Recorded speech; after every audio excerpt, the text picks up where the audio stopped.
I became very, very scared. The seizures became so severe and horrific. I really don't have much to live for. Why does nobody want me? What did God put me in the earth for? Why am I here?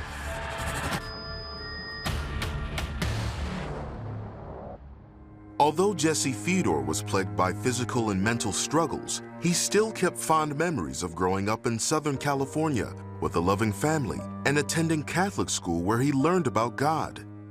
An accident with a baseball at age 10 drastically altered the course of his life. I was hit in the head. 2 nights later, I had a seizure. I was taken to the hospital, and my parents were told that we think your son has epilepsy.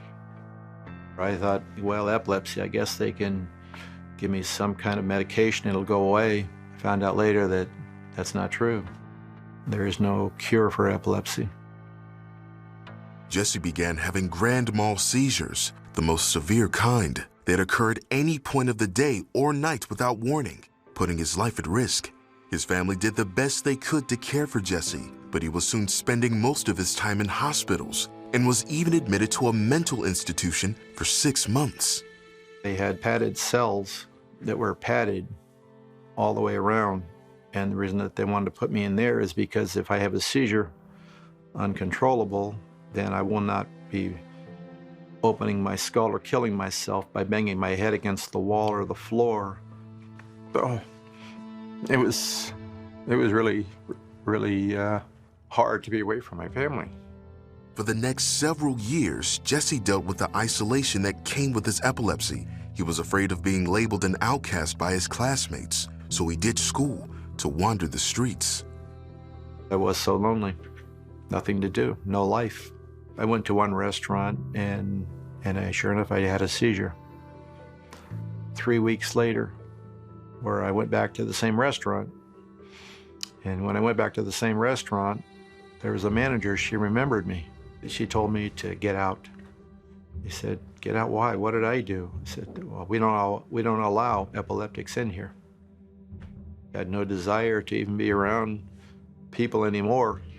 It just kind of put me at an all-time low of where my life was not even worth living anymore.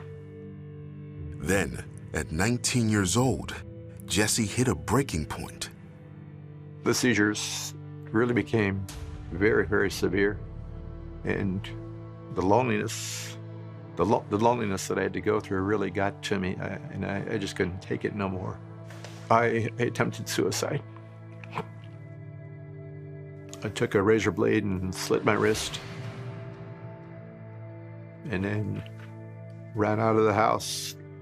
He was found in an open field by police, who got him medical attention in the nick of time, saving his life. After that, Jesse's mother encouraged him to attend a local church with her. I didn't really know God at that point anymore, and the biggest fear that I had going to church is, what if I go to church and have a seizure? But anyway, she came and picked me up on Sunday. Jesse's mother continued to take him to church with her each week and eventually convinced him to attend a singles Bible study. He slowly started making friends until one day, his worst fear was realized. I had a grand mal seizure right in the singles class. And then my mother came and they called an ambulance. I was, going back with my mother the following week, but I was under the impression that the same thing is going to happen to me at the church that happened in the restaurant. They're going to, I'm saying, we don't allow epileptics here. It was the farthest thing from the truth. I was welcome with open arms. It was one of the best times that I ever had in my life, full of love. The members of the Bible study gathered around Jesse and prayed that God would completely heal him of his epilepsy. I knew that God was coming into my life and taking away this disorder that I had. It's now 45 years later when that happened. That was my last seizure. I've ever had in my life. I've never had a seizure since then. Never. Despite only having a third-grade comprehension level due to his years as an epileptic, Jesse attended college and received 2 degrees. He went on to enjoy a successful career in Hollywood's film industry and then in financial services. Jesse now spends his time traveling the world with his wife and friends.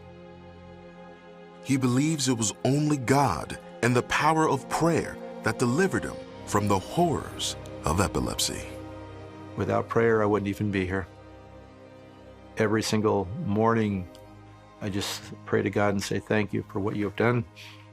Once you have God in your life, your entire life changes, and it's all for the better. The thing is that the things that God has done for me from where I was to where I am now, it's a miracle.